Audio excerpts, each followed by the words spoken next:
안녕하십니까. 발질환 무엇이든 물어보세요.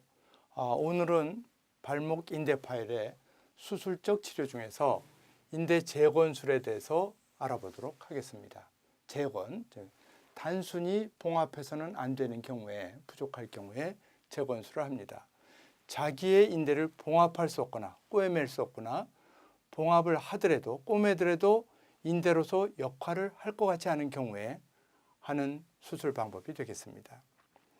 대부분은 뭔가 딴 걸 이용하죠. 자기 가령 무릎에 지나가는 힘줄을 하나 사용하든지 다른 사람의 힘줄이라는 건 이거를 좀 더 전문적인 용어는 동종건이라고 합니다. 그래서 내 힘줄을 이용하든지 다른 사람의 힘줄을 이용해서 인대를 만들어주는 방법을 보통 재건술이라고 합니다. 어떤 때 그런 게 하느냐? 심하게 불안정, 너무 자주 삔다, 심하게 불안정하다, 너무 불안정하다, 조금만 울퉁불퉁해도 접질린다, 난 뛸 수도 없다, 너무 접질리니까 불안해서 운동을 할 수가 없다, 이런 경우에. 또는 봉합할 만한 인대 조직이 없는 경우가 있어요. 너무 얇은 경우. 이렇게 살을 절개를 해보면 인대가 있어야 될 자리에 인대가 아예 없는 수가 있습니다. 아주 얇은 천처럼 날깃날깃하게 그렇게 되어 있는 경우도 있거든요.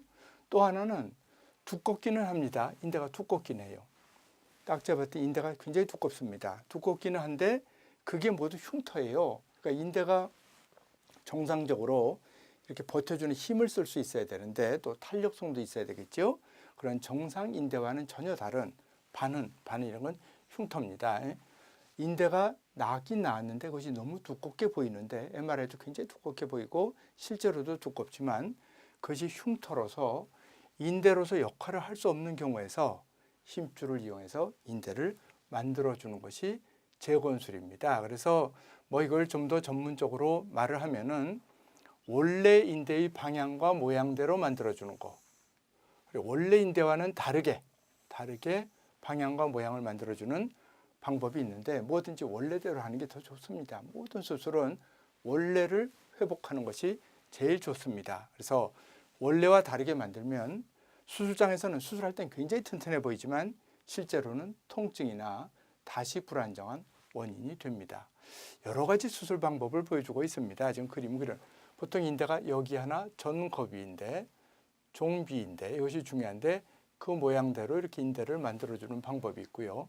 또 이걸 힘줄을 이용해서 이렇게 하는 방법도 있고 여러 가지로 전거비인대와 종비인대 부분을 만들어주는 방법, 이것만 또 만들어주는 방법, 이와 같이 여러 가지 다양한 재건술 방법이 있습니다.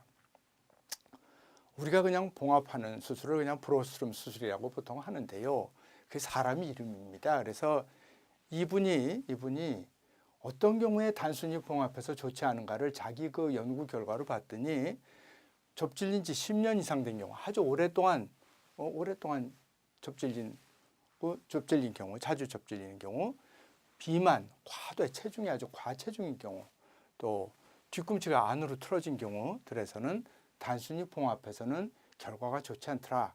뭔가 다른 것도 한번 생각해 봐야 되겠다, 이런 의미가 되겠죠. 그래서 발 뒤꿈치가 안쪽으로 틀어져 있으면 여기에 인대가 자연히 역할을 하기 어렵겠죠. 이 바깥쪽이, 그죠? 여기가 이렇게 틀어져 있기 때문에 이 바깥쪽의 인대가 제 역할을 하기 어렵습니다. 그래서 인대 손상 이외의 원인으로 불안정이 있을 때, 이외의 원인으로, 즉 관절이 너무 헐렁헐렁해, 이분이 유연성이 너무 좋아요. 그러면 인대를 꼬매놔도 유연하기 때문에 다시 접질리겠죠. 또 이렇게 발이 휘어 있는 경우, 또 나이가 많고 활동이 많지 않은 분은 또 굳이 이렇게 재건술을 할 필요가 없겠죠. 그래서 또 하나는 마취하기나 수술하기에 문제가 있는 사람, 이런 경우들에서 제가 제 책에 있는 걸 이렇게 따와 봤습니다. 그냥 보통 일반적으로 알고 있기는 재건술, 나이가 많고 활동도 많지 않은데 뭐하러 재건술을 하느냐, 이렇게 발이 틀어져 있으면 재건술을 해야 되겠다, 이 정도로 기억하시면 될 것 같습니다. 그래서 인대 재건술을 했다 그러면 반드시 다 튼튼하냐? 꼭 그렇지 않습니다. 불안정성이 재발할 수도 있습니다. 그 경로가 조금이라도 잘못되면 튼튼한데 이상하게 자꾸 접질리는 거죠. 그래서 재건술이라고 해서 반드시 튼튼하고 안 접질린다, 이건 아닙니다. 또한 너무 당겨놔서, 너무 튼튼하게 해놔서 잘 안 움직이고 뻣뻣하다, 이런 게 있을 수 있고요.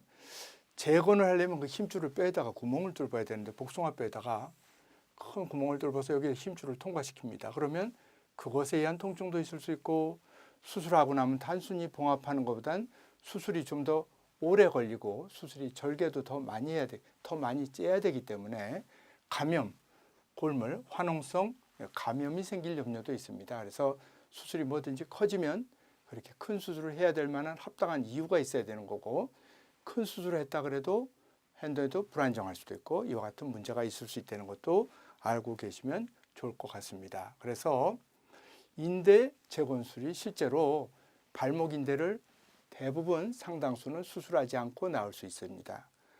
수술을 하더라도 단순히 봉합해서 좋은 경우가 또 대부분입니다.